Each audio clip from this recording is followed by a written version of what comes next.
अजब रमा राघवची जोडी।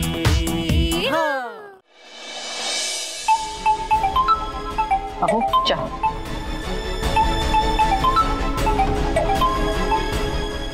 अहो तुमचा फोन वाजतोय, गिरीश परांजपेंचा फोन एक घ्या ना।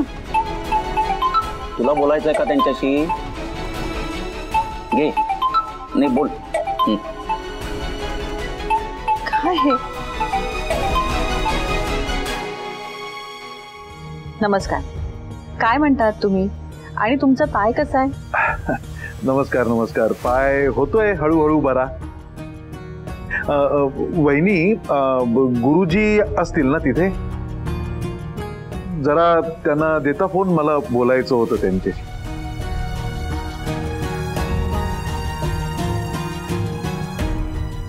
नाही अहो, म्हणजे त्यांचा फोन आता त्यांच्याकडे नाहीये, माझ्याकडे।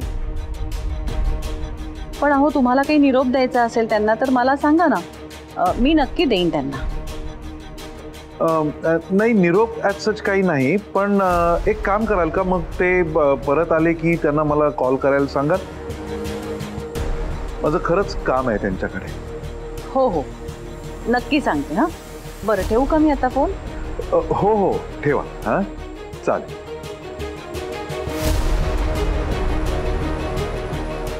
गिरीश परांजपेंचा फोन होता, तुम्ही का नाही घेतलात?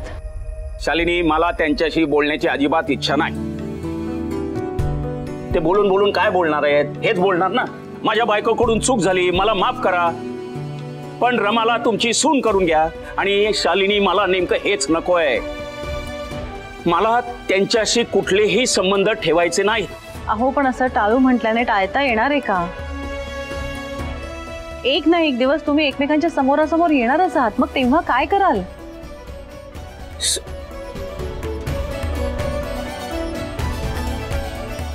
येतो।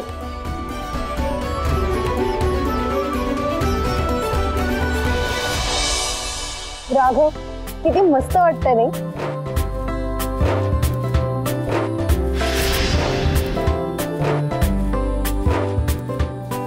दादा एक चहा द्या।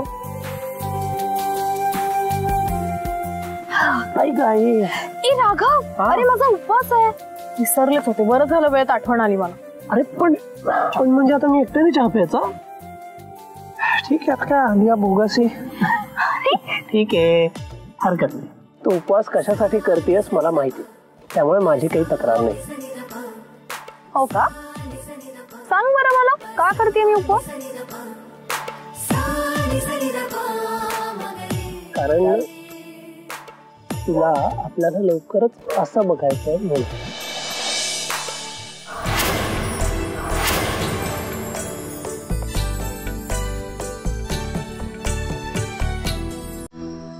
हो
काय रे डॅड?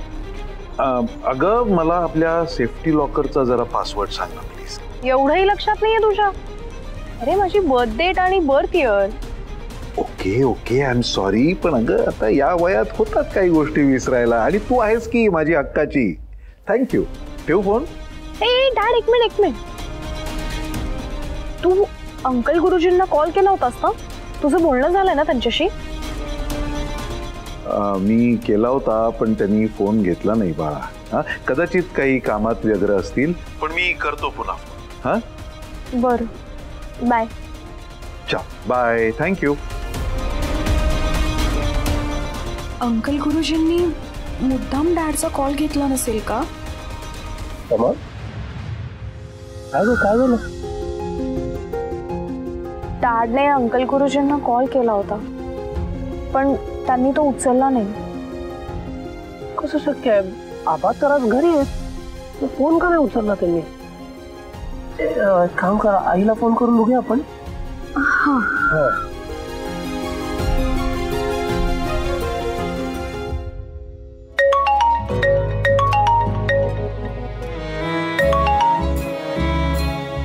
बोला लाडूबाई, कशा आहात आणि उपास झेपतायत का? आई, हे सगळं मी तुम्हाला नंतर सांगते. प्लीज आधी मला हे सांगा की डॅडचा अंकल गुरुजींना फोन आला होता का? हो, त्यांनी फोन केला होता. मीच त्यांच्याशी बोलले. रमा, राघवच्या आबांना खूप मोठा धक्का बसलाय आणि त्यांचा राग अजूनही निवळलेला नाही. गिरीशरावांनी फोन केला होता तेव्हा ते इथेच होते, पण त्यांनी फोन घेतला नाही, सरळ माझ्याकडे दिला, म्हणून मीच त्यांच्याशी बोलले. रमा, सगळं ठीक होईल, नको काळजी करूस. मला सांग, तू ठीक आहेस ना? हो आई. मी तुम्हाला नंतर कॉल करते. बाय. बाय.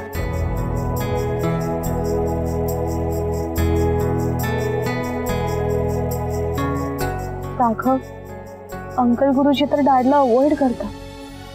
आता काय होईल रे?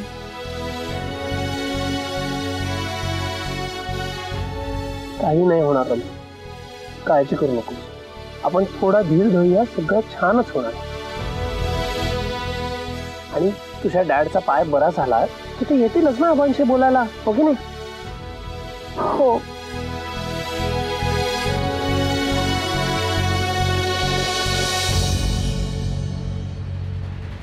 आई, अहो रमाच्या वडिलांचा फोन आला होता.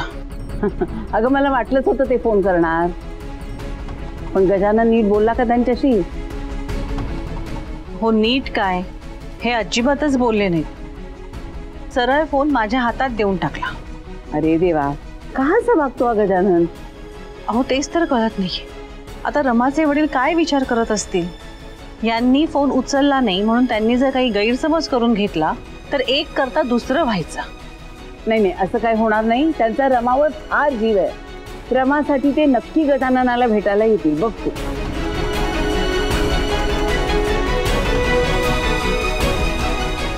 या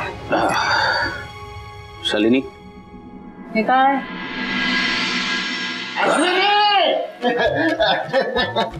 बाहेर ये बाळा. बाबा,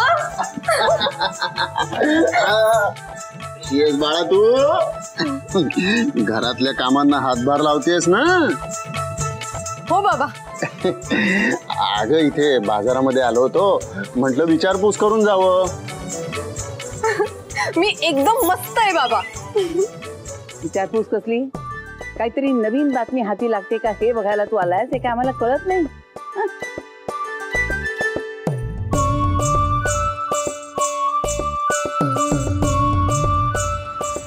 ताई, गजाननरावांनी ते कसलं पत्र दिलं तुला? वैदिक परिषदेचं पत्र आहे आणि देशभरातून फक्त 11 पुरोहितांनाच निमंत्रण असतं या परिषदेचं, आणि त्यात ह्यांचंही नाव आहे. अरे वा, फारच आनंदाची बातमी आहे. हो ना, ती रमा या घरातून बाहेर गेली आणि या घरात काहीतरी चांगलं घडलं म्हणायचं. अश्विनी, कुणाबद्दलही कधी असे अपशब्द बोलू नये. सॉरी काका. पूजा, जा साखर घेऊन ये. देवा पुढे आधी साखर ठेव. हो आणते. आबा, मनापासून अभिनंदन. पूजा बेटा थांब. शालिनी, आई, मी या वैदिक परिषदेला जाणार नाही.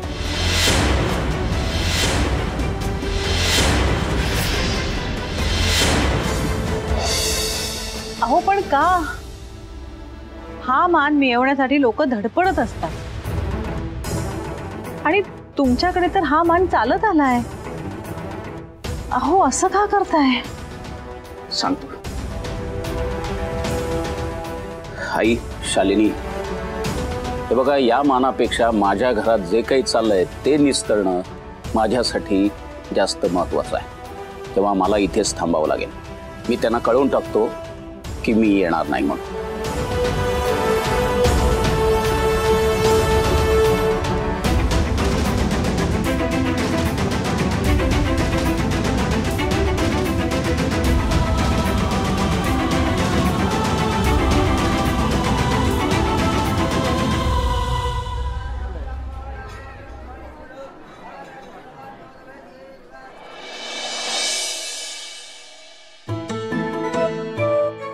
वा वा वा वा वा, तुला बाकी काही नाही जमत, पण हे असं स्वप्न बघणं मात्र चांगलं जमतं.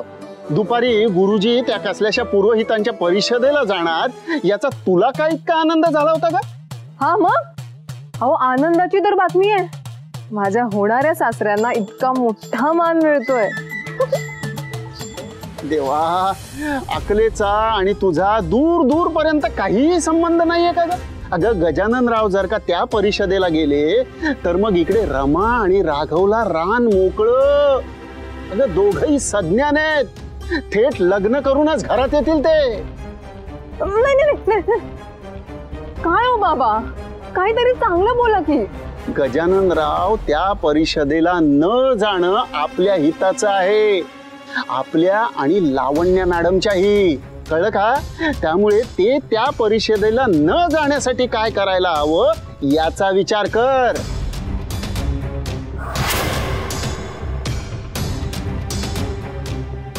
असं मग आता तुम्हीही बघाच, आबांना वैदिक परिषदेला पाठवायची जबाबदारी माझी. रमा, राघव, आता तुमच्या पाठीशी कार्तिकेय आहे. तुम्ही कसे एकत्र येत नाही ते बघतोच आता.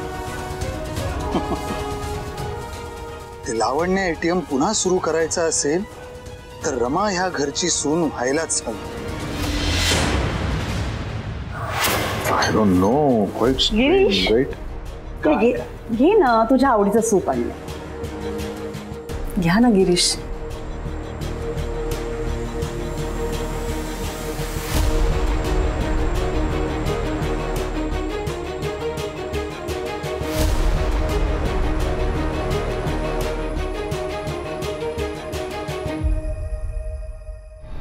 काय रे, ते गुरुजींशी बोलणं झालं का तुझं? नाही झालं. का? काय झालंय? त्यांनी फोन घेतला नाही, मग कसं होईल? ओ, आय सी. ऐक ना, ते तू गुरुजींना भेटायला जाणार आहेस ना, तर तेव्हा मी सुद्धा तुझ्यासोबत येईन ना. कसं आहे, गुरुजींची माफी मागायला हवी. त्यांनी माझ्या मुलीला सून करून घ्यायला होकार द्यावा, म्हणून वेळ पडली ना तर मी त्यांच्या पाया सुद्धा पडते. लावण्या, प्लीज, हा, just keep out of it. Please, या सगळ्यात तू पडू नकोस.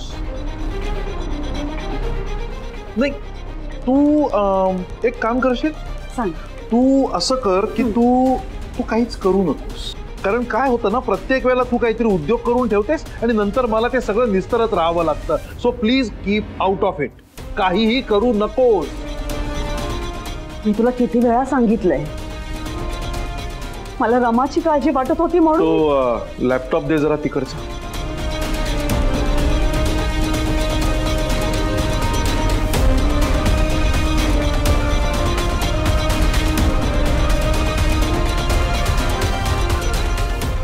अरे यार,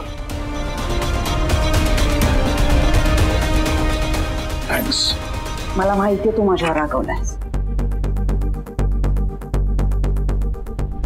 गिरीश, बिलीव्ह मी, मलाही वाटतंय की रमा आणि राघवचं लग्न व्हावं. ज्या दिवशी रमा राघवचं लग्न ठरेल ना, त्या दिवशी मी स्वतः गावभर लाडू वाटणार आहे.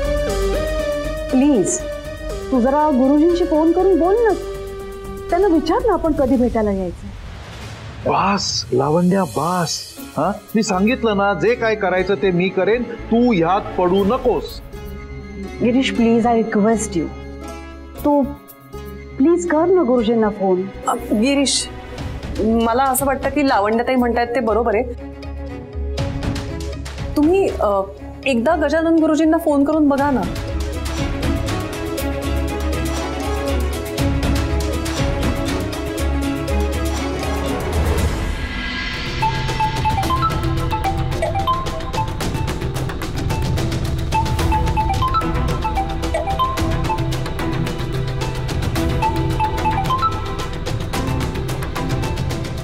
कट केला. स्ट्रेंज. मी परत एकदा करून बघतो.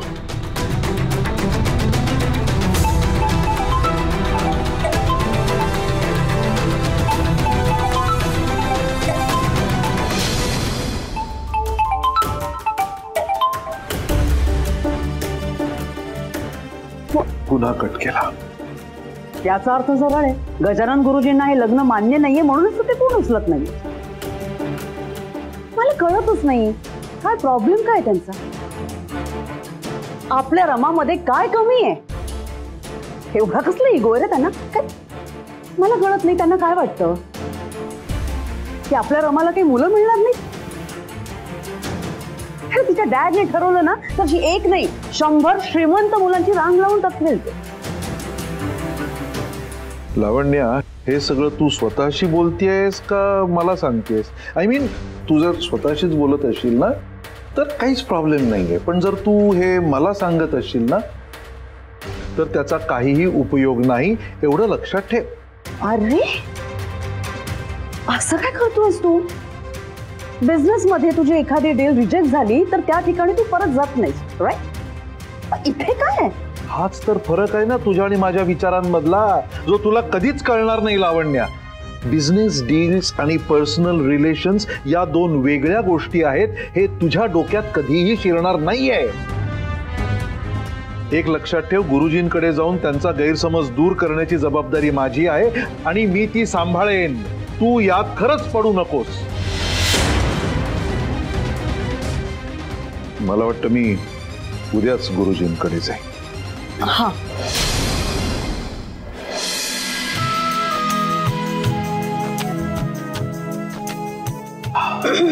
रमा दिसत. रमा, अरे there she comes. Oh wow, you are looking beautiful, my darling.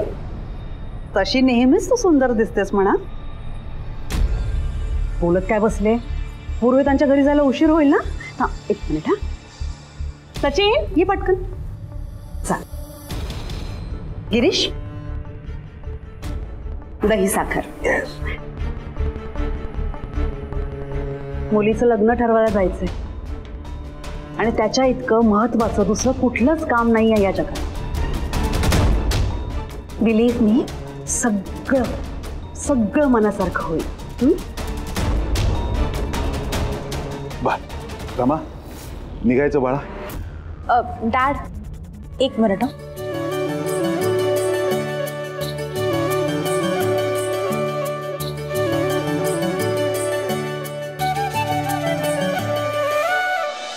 रमाताई, all the best. आणि बाबा, आज रमाताईच्या लग्नाची तारीख ठरवूनच या. अगं हो, जरा धीर तरी धर. आज मी पहिल्यांदा गजानन गुरुजींशी या विषयावर बोलायला चाललोय.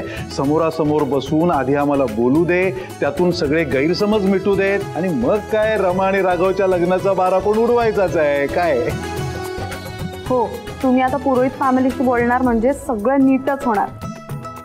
I hope so. रमा, काळजी नको करूस, होईल सगळं व्यवस्थित. थँक्यू पवित्रा आंटी. रमा, निघूया. वेळ होतोय. लेट्स मूव कारण आपल्याला वेळेत पोचायला हवंय तिथे. हा कमा. एक मिनिट लावण्य, तू येत नाहीयेस आमच्या बरोबर का? नाही, कारण मी बोलणार आहे ना गुरुजींशी. तिथे तुझं काय काम आहे सांग बघू. So you not going? हा, no no no no no way Girish, please असं करू नको. हे बघ, मला तुमच्याबरोबर यायलाच हवंय. गजानन गुरुजींची माफी मागितल्याशिवाय दुसरा पर्याय नाहीये. प्लीज मला माफी मागायची आहे त्यांची. नाही, तू त्यांची माफी मागायची आहेच, पण तो कार्यक्रम आपण नंतर करूया का? आज आधी मला गुरुजींशी बोलून येऊ दे, मग माफीनामा. गिरीश असं नको. You are not going, that's fine. चल रामा, निघायचं. चल येतो आम्ही. बाय. या.